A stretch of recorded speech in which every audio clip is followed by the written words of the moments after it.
The Huey Cam. Featuring the best of Lamont and Tonelli on 107.7 The Bone.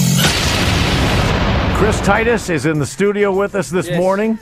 And you are playing now the show. How do we get tickets for this show? It's called Tommy T's Comedy House. You don't have a number in front of you? No, they Tommy didn't give me Tommy T's Comedy House in Pleasanton. Wow, Tommy's on it today. Yeah, right? now, does he have a website? On Hop Yard Road in Pleasanton. Hop Yard Road in Pleasanton, man. Tommy's it's a great club, man. It's a comedy sports bar steakhouse. It's like a steakhouse, it's honestly, I got to tell you, I was on stage last night, and it's one of these clubs. It's got this old kind of style feel to it. Yeah. And it's brand new. It's all redone, but Tommy has a way. He's been doing comedies. I think Charlie Chaplin was his first booking, and so he knows how to set it up, and it rocked live. I got a standing ovation last night. Oh, that's great. So you got 2 tonight and 2 tomorrow night? And then one Sunday, then the Blasphemy show. And by the way, I want to say this because I'm not doing the End of the World tour anymore, but stuff has happened since then. By the way, the album is out right now. Go to I was going to ask, you have a brand new DVD? It's like the CD, it's a CD. Double CD? The 5th annual End of the World tour. Getting great reviews, and check it out. And the comedy specials airing on Comedy Central. But let me see, if you're in college right now, and you're in biology, and the guy next to you that's dissecting his fetal pig is stabbing it repeatedly, calling it its father's name, and singing Nirvana's Rape Me, call somebody, all right? Pick up the phone or have him arrested. But don't let it go. Yeah, there was some warning signs, for God's sake. Yeah, absolutely. Hey, I was going to get to your wife here, ex-wife, and because the last time you were in here, there was like a restraining order against you. You couldn't talk. It's like a weekly restraining order now, man. They just signed me up for the subscription. I have a restraining order subscription. Just now. renews it every week. Just randomly now. And I'm just kidding. I don't even know what happened. They were taping our show, and we're going to use it in court. They were taping it. And since then, her lawyer has quit on her. So which is good. Actually, just quit? Yeah, her lawyer actually quit on her. So because you have a new girl now, you've moved on. Well, it turns out you can't just move on. She's not letting me. But it's weird because it's like, and I should have known because things. I should have known because we were together 15 years, and I knew things were getting weird like 17 years ago, and things just started going bad. Because in her family too, like I actually got punched in the face by one of her brothers on Easter Sunday. Come on, because that's what Jesus would have done. I guess.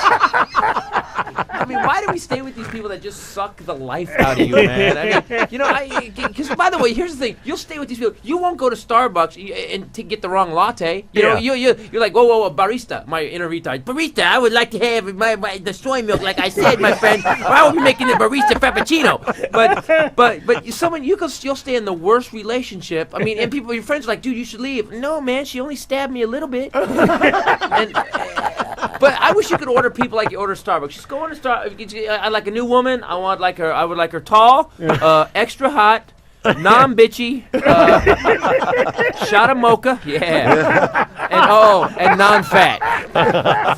Then you can just live like what you want. It's horrible. I gotta tell you, it's horrible. And, I got divorced. I swore I'd never get divorced. My dad got divorced 6 times. Well, actually, the last. Yeah, I know. Wow. Yeah, the last one he didn't divorce. He actually just moved around. He said, I don't want people to think I can't commit. Keep it under the 5 divorce limit, Dad. You don't want people to think you're an idiot. But my dad was and people go, the women when they left, I remember being a little kid, they always go, what's wrong with your father? And why is he like this? And I go, well, have you met my mother? Because my mother was a whack. My mother screwed my dad over so bad, I'm surprised he didn't roam the country killing hookers with a spoon. My father... It wasn't good, was it?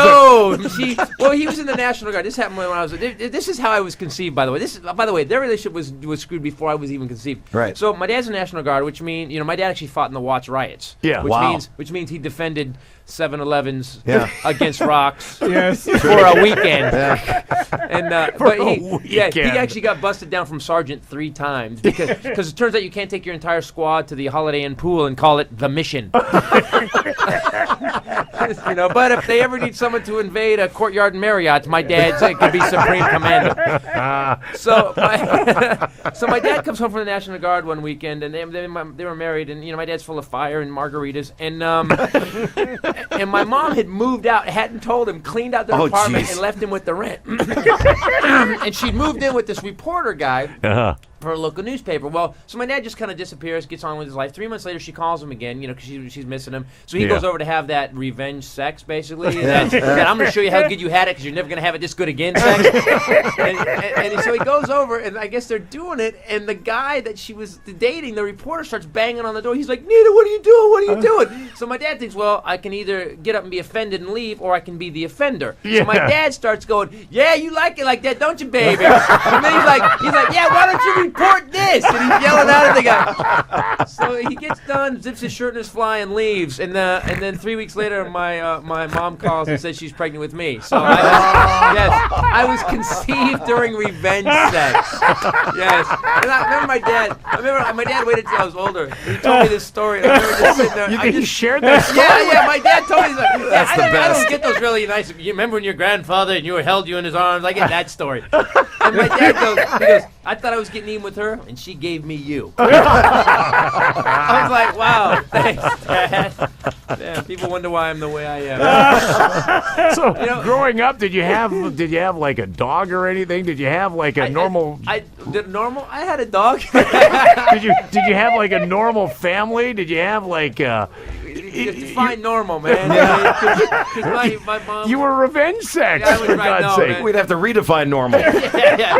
I was, and my poor pops, man. He just went through women left and right, and I swore I would never do that. That's why I stayed in this relationship so long. And it got ugly, man. I got to tell you, this relationship has gotten just so ugly. What happens to women? What happens to women when they get divorced? What happens? Because the fear is that someone told me you never forgive the people you screw over. And so I've been getting screwed over pretty bad. What else is going on? Oh, I mean, I filed for divorce on June 6th, 06, which turned her into a demon crawling from St. Danis. 06. Well, yeah. 666. Yeah. Of course, for legal reasons, I have to call her Kate. And she dated two other guys. The reason I filed for divorce, I found an email that she was seeing two other guys. One guy was 60 years old. Come on. 60 years old, had $10 million. Really? And I was kind of like, wow, good job. Why don't you have him buy me a Z06 Corvette and I'll drop you off at his house? $10 million, I can't compete with that. God bless. But I don't know, 60 years old. I mean, how do you have sex with somebody when you're stressing that someone's going to break a hip? I just can't get my eye wrapped around it, man. So too far yet, guys? No, on our show, no. Are you kidding? You're just telling your life. Lamont and Tonelli, weekday mornings 5 to 10 on 107.7 The Bone.